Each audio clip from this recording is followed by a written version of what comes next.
Getting there.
Irene and Rufus are busy replacing some stone along the bed just outside the kitchen door.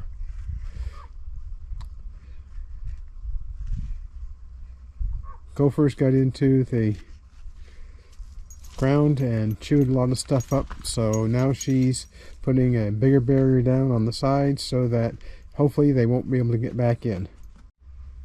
And on the other side, I've removed a couple of irrigation valves because one of them's leaking. I need to replace that so that we can run the irrigation along the side of the house.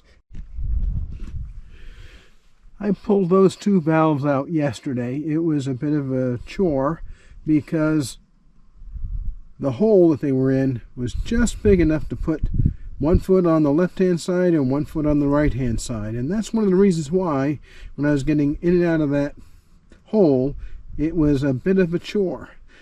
I didn't want to make the pit any bigger because I'm not sure what else is going on in the area, but it's also because the ground is quite hard and I'd have to go ahead and pickaxe that out and then have to fill it all back in. So my objective was to disturb this as little as possible. I replaced those two valves with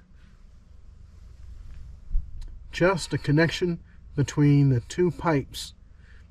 I just have a single valve there now. There's no electric control of it. I've repaired the electrical connections here.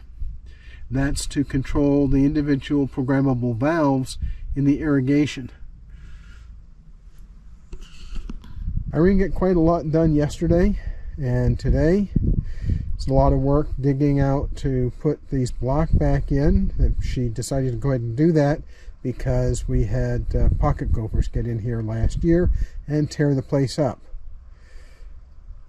There was a pass-through that the animals made. That's Rufus and Isa, our Irene's service dog, and our cat.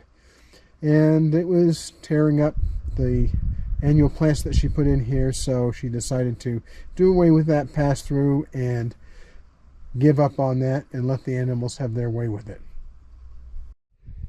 We have a spigot out in the yard to run water when we need it to various plants and so on. This is a frost-proof faucet.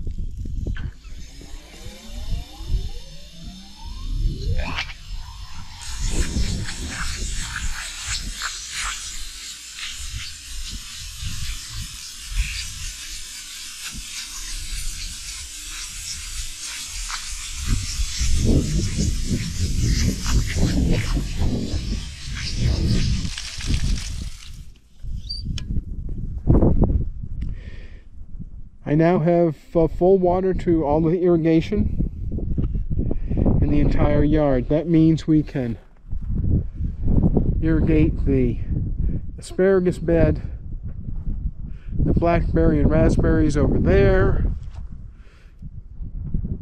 the perennials and the iris here in the middle, raspberry bed over here. And if we decide to plant anything outside other than what we have in the greenhouse right now, we can irrigate the square bed out here and this bed right here. So we've had quite a lot happen. Things are going. Now, next thing I have to do is I have to run all these different stations to make sure that they're working correctly. I have two different controllers. The original control that we've been using in the yard for probably 15 or 16 years is behind that tower. And the other controller is smack dab behind the barbecue on that post. So those are the two primary controllers that we use. Now we have a third controller. It's right over here on the studio. That originally controlled, I think, 8 or 10 irrigation heads in the orchard. Our orchard was destroyed by pocket gophers about 10 years ago. We lost 6 or 7 years worth of orchard growth when the pocket gophers got in and started chewing the roots up. We didn't know that they were chewing the roots up until one day we noticed there was a lot of wilted plants.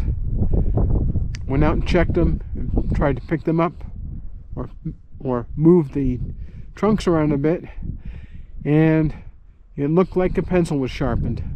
It was very, very, very disheartening. And we decided not to replant because that was over $1,000 worth of trees and then thousands of dollars of water, and we don't have a way of protecting against the gophers. So when we figure out how to do that, we'll probably do some replanting.